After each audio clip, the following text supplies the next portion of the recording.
बयनिसिमबो गोजोन हामलायनाय जासिहरबाय खुलुमबाय। बे समाव आङो नोंथांमोननि गेजेराव दासिमनि मोननैसो खौरां लाना फैदों। नोंथांमोना भिडिअखौ फारियै जोबजासिम नायलांदो।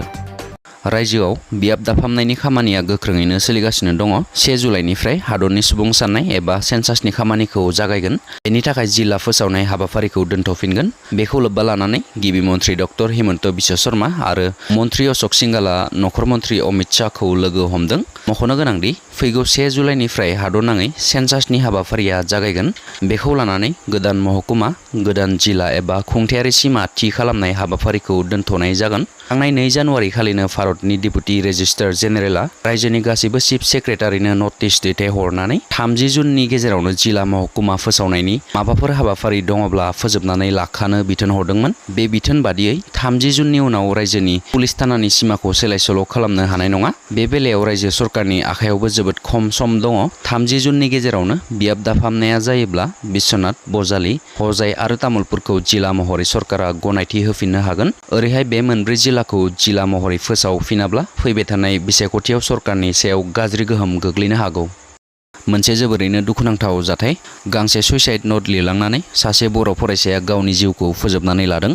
HS आनजादनि गाज्रि रिजाल्टखौ लानानै सासे बर' फरायसाया गावनि जिउखौ फोजोबदों। गाज्रि रिजाल्टनि थाखायनो जिउ फोजोबना लानाय फरायसानि मुङा बिजय चन्द्र बर'।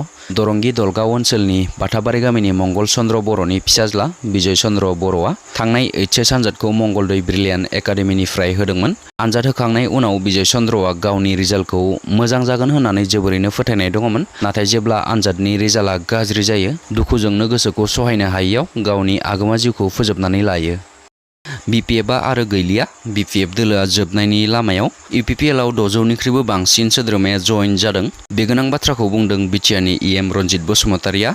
मैया क'क्राझार जिल्लानि लंसेन ओनसोलाव BPF आरो गुबुन दोलोनिफ्राय खमैबो सा 600निबो बांसिन सोद्रोमाफोरा जइन जानाय समाव बेबादि गोख्रों बाथ्राखौ बुंदों Ranjit बसुमतारिया।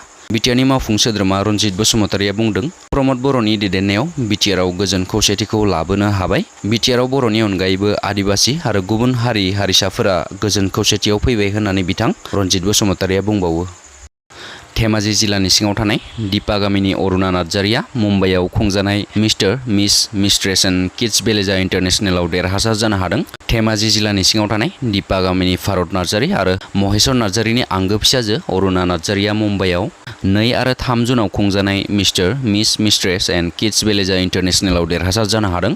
Model Aruna Narzaria mister, miss, mistress and kids भेलेजा इन्टारनेशनेलआव मिस उइनार एबा देरहासार जानो हानायजों लोगोसे ब्रेन्ड एम्बासेडर महरै सायख'जादों। रायखांनो गोनांदि बे बादायलायनायाव भारत, जिम्बाब्वे, केमेरुन, आफ्रिका, श्रीलंका आरो आफगानिस्तान हादरनिफ्राय बाहागो लादोंमोन। बिथां अरुणा नार्जारिनि देरहासारनाया हादरजों लोगोसेनो बर' हारिनि आरो ओनसोलनि गोग्गानाय लाबोनो हादों। गसगाव समबाय समितिनि मावखुलियाव बिसायख'थि जानानै थांनायनि फिथाइखौ मैया फोसावनानै होबाय। गसाइगाव महकुमानि सिङाव थानाय गसगाव समबाय समितिनि मावखुलियाव 2023-24नि बिसायख'थिया थांनाय 6 जुनाव जानानै थांदोंमोन। बे बिसायख'थियाव UPPL, BJP राजखान्थि दोलोनिफ्राय गासै सा 15 जन बिजाथिफोरा बिसायख'थिखौ गेलेदोंमोन आरो BPF राजखान्थि दोलोनिफ्रायबो गासै सा 15 जन बिजाथिफोरखौ बिसायख'थि गेलेहोदोंमोन। बेनिनो गसगाव समबाय समितिनि बिसायख'थियाव UPPL आरो BJPनिफ्राय गासै सा 15 जन बिजाथिफोरा रायजो राजाफोरनि अनसायनाय मोननानै गोबां भटआव देरहासार जानो हादों। क'क्राझार जिल्ला BJP दोलोआ क'क्राझार सोहोरनि सोरगिदिं थानाय माखासे फसंथानफोरखौ नायदिंदों। भारतनि गाहाय मन्त्रि नरेन्द्र मदिनि 9 बोसोर आरो आसामनि गिबि मन्त्रि डक्टर हिमन्त बिश्व शर्मानि 2 बोसोर BJP राजखान्थि हानजाया खुंथाय गोहोआव थानानै क'क्राझार जिल्लायाव मा जौगाखां होनो हाखो बेखौ नायदिंदों। जेरै Kokrajhar medical college, cancer care hospital, IT park, सान्दामारिनि बड'फा कालचारेल कमप्लेक्स, क'क्राझारनि दिमोलगावआव थानाय प्लेनेटरियाम बायदिखौ नायदिंदों। बे हाबाफारियाव BJP आसाम प्रदेश ST मर्चानि आफादगिरि शिबनाथ ब्रह्मजों लोगोसे बिटिआरनि मावफुं सोद्रोमा रेवरेवा नार्जारि, MCLA राजिब ब्रह्म, क'क्राझार जिल्ला BJPनि आफादगिरि राजकुमार ब्रह्म आरो BJP राजखान्थि हानजानि माखासे सोद्रोमा बिथांमोना बाहागो लादों। दिनैनि रादाबा एसेनोसै। गोजोन्थों।